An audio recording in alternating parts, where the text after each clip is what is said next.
the 10th chapter of the book of Genesis, the 6th verse, 7th verse, and the 20th verse. You cannot read it all. You can read the whole 10th chapter when you go home and make your comparison. The 6th verse. And the sons of Ham are Cush and Mizraim and Put and Canaan. And the sons of Cush, Seba and Havilah and Sabta and Rahamah and Sabateka, and the sons of Rahamah, Sheba and Dedan. And then we're going down to the 20th verse after all of those sons of this, that, and the other, and Cush begot Nimrod and that whole story. And 20th verse says, these are the sons of Ham after their families, after their tongues in their countries and in their nation. Now let's deal with this thing on Brother Ham. Well, you know Ham was cursed. Black man, black as midnight, stand up in the pulpit and tell black folks they cursed. This story of Ham being cursed, and first of all, the Bible doesn't even say anything about a color being involved in it at all. But the idea of Ham being cursed was not incorporated into the book of Genesis until the 4th century of the Common Era by Rabbi Hujah in Babylon.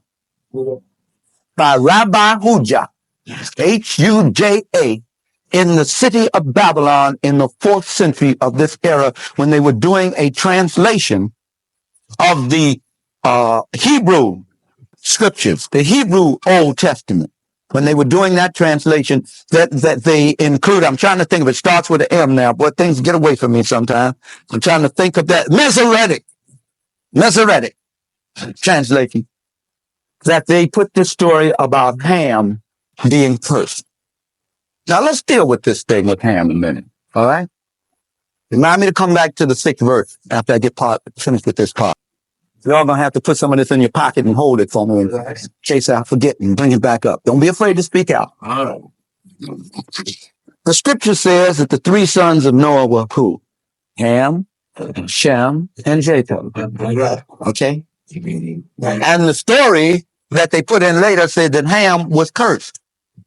And that as a part of his curse, Ham would be made to serve Japheth and Shem. Now, white folks love that. They use that real good. Real good. All right, now.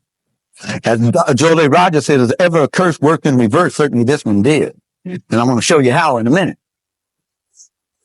First of all, the premise for the curse is ridiculous. Who got drunk, got buck naked, and misbehaved? Ham, Canaan, his son. Who did it? Then who the one that should be cursed? Who committed that? And it say Canaan looked on his father's nakedness. The Hebrews were known to go run buck naked and jump in a stream to take a bath. They were used to seeing each other's nakedness. So what was the problem with that? You go in the gym today, you see after a game, what happens after play? What? Everybody takes a shower. Unless you got something wrong with you, you don't have any problems with that. Well, unless somebody in there got something wrong with them, you don't want them in there. And you know what I mean when I say wrong, because it's wrong. I don't care what you say. You can call me ignorant, unenlightened, and everything. It is wrong. To go switching up the male and female energies like that. If it ain't complimentary, it ain't right.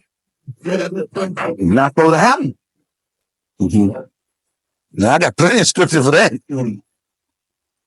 So now, he gets drunk, gets naked, acts shameful, whatever in the world he's doing. I've had theologians and talk about so many different things, possible things he may have or may not have been doing, and all that. Canaan looks in there at him and go tells the other 2. He doesn't do anything. He go tells the others, say, look, the man in there naked. Daddy is there naked. Granddaddy in there naked. Or was it Ham or Canaan? I'm getting the cursed be Canaan. Yeah, he cursed his son. Ham, yeah, he gonna put it on his son. Son ain't had nothing to do with it. Ham go get Shem and Japheth, say, look, Daddy in there naked. Young, acting a fool. And they go backwards and all that. See, white folks go through that because they got a problem with the human body. Read Dr. Francis Welsing's book, The ISIS Papers, and why white folks have a problem with nakedness. Now, don't get me wrong. I'm not saying that we should be walking all out in the street butt naked. I'm not saying that. But I'm saying Africans in their natural environment, women could walk around with their breasts out. Nobody would disrespect them in their natural environment. I'm not talking about since they got all messed up in the head. But in their natural environment, they respected that. You didn't have to have a whole lot of clothes on because you was a child of the sun. You were trying to get the sun's rays. You weren't trying to cover up. You weren't ashamed of your body. You just covered up to the private parts of your body and everything as you walked among people. If you disrespected the woman with her breast out, it was what? Minister Brown? Death. Because our women were highly moral. Our societies were highly moral, although we had a healthy attitude toward human sexuality, and I don't even like that word sex. The relationship between the male and female on an intimate level was very healthy among African people. White folks came in and misconstrued that to be immorality and promiscuity. There were stiff laws governing that. You could not disrespect a black woman in those societies. So I want to make that plain. The people who have a problem with nakedness is white folks, and they have a problem with nakedness because they didn't get enough of the blessing. They didn't get enough of the sun's rays on their body, and they do not have the magic elixir of melanin to respond to the sun rays properly without endangering their skin and subjecting it to the possibilities of skin cancer. Now, these are some realities we're dealing with here before us. So they have a problem with nakedness and covered and all that. So when the King James Version, they would naturally put that in there. But these were people who had no problem with that. Why then is the man, but even if they had a problem with it, why did a man get drunk, get butt naked, one of his sons see him, go tell the other two sons, why does the man come up out of his drunkenness now, still with a hangover now, and say, cursed be Canaan? That he served Japheth and he served him and he served it because he looked upon my nakedness. First of all, the scripture says very carefully that when a drunkard prophesies, he has no knowledge from God.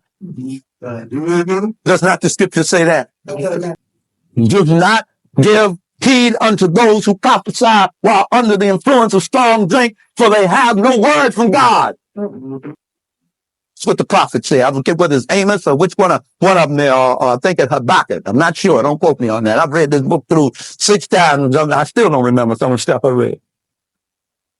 So the curse doesn't make sense. But then to say he cursed the entire race of people. So the black man could serve the white man. Now, whose story does that? Who does that story serve? White man? White man. But now let's get back to it. It says here the sons of Japheth. Now, these are the generations of Japheth. Japheth's generation only came to 14 nations. I don't have the time today, but I can trace through where they went to Germany, to the Greeks. The Joban, sons of Joban went to Greek. Meshach and Tubal went up into the steeps of the Caucasus up in Russia and all that. 14 descendants, right? Shem had 30 descendants. Shem.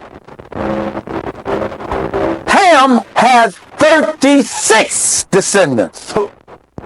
So who's the majority in the world at that time? And if you read carefully and you go home in your Bible and you read the descendants of Ham and you read the descendants of Shem, you're going to find that they both have some of the same names in them. Some of Seba and Sabateka, same names. Havilah, same names in them. So it means what? Ham and Shem were of the same what? Line, the same race. The same race. The only difference came with Japheth when his descendants went and settled in what was called in the text, what is it called? And these were the isles of the Gentiles, divided in their lands, everyone after his tongue, after their families and their nations. So the European nations were called the isles of the Gentiles. But Ham and Shem remained in the land that they were created, in the land of the black man, in the land of Eden, through which the rivers flowed that flowed through Cush. That's another one. I'll deal with that later. Y'all